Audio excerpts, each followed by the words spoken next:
Hello, this is Dylan from Manoa Chocolate, and today we're going to do something kind of fun. We are going to answer some of the YouTube questions. So, some of the questions that we thought were worth answering and interesting was, how do you know it's time to harvest? And this is pretty simple on the surface. The easiest way is obviously color.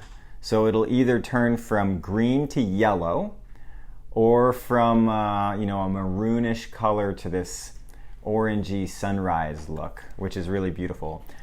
The other way is you can scratch the pod and see if it's no longer green underneath. That's another indication.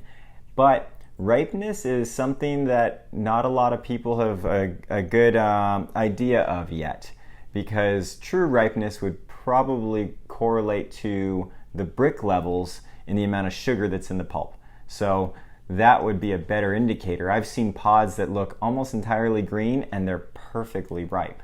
So it's really difficult to say. It could look like it's not even fully ripe yet, and you crack that pod open and all the seeds are germinating, which means they're way past ripe.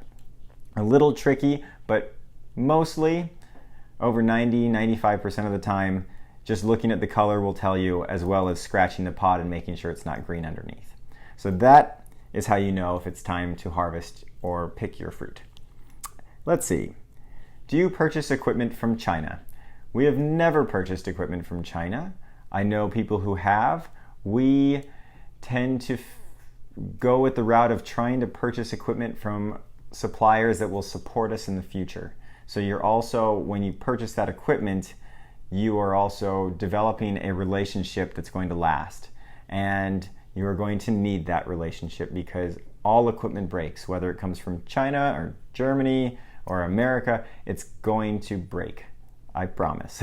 And you're going to need help oftentimes. And so you're going to want a good line of communication with whoever you're purchasing from. So we do not purchase from China. I'm sure there is decent quality equipment from there, but it's not the path we've ever gone. And from the people I've spoken to, it's not something that we want to do anytime soon. So equipment is very important in our business, and we buy from reliable suppliers with good reputation. Sugar substitutes. You can definitely use sugar substitutes. Personally, I like sugar the best. It adds the most balance. It's the right amount of sweetness for me. But we have done chocolate for a private label account, or somebody we made chocolate for in the past that was with monk fruit. Now with sugar substitutes, they tend to be very, very strong. It's way sweeter than sugar. So you got to use a fractional amount. I think the first time we tried, we thought we'd do like a 90% dark chocolate. That was way, way too sweet with that 10% of sugar.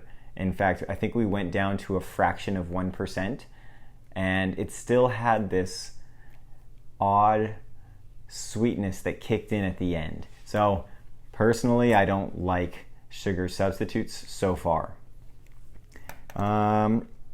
Let's do the other one about sugar. Why don't we use powdered sugar? We haven't found that it speeds the process up that much.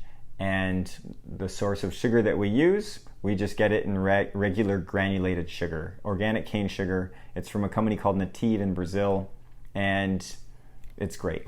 Okay, so the last question, what could you use besides a grinder to make chocolate?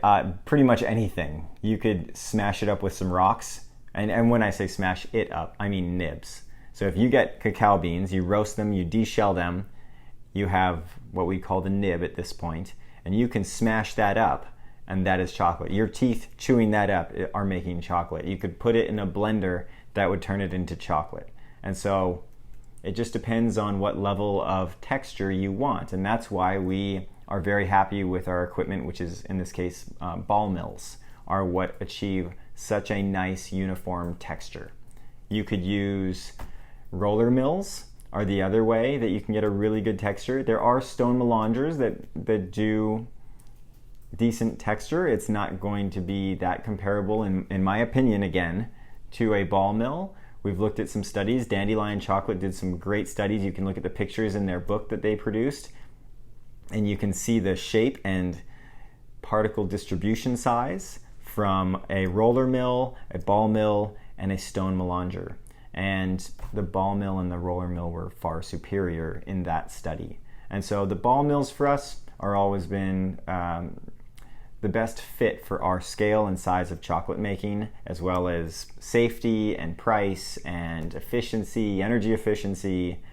There was a lot of reasons we went with ball mills. We did a lot of homework. So thanks for watching. Submit your questions and we'll look at doing this more often.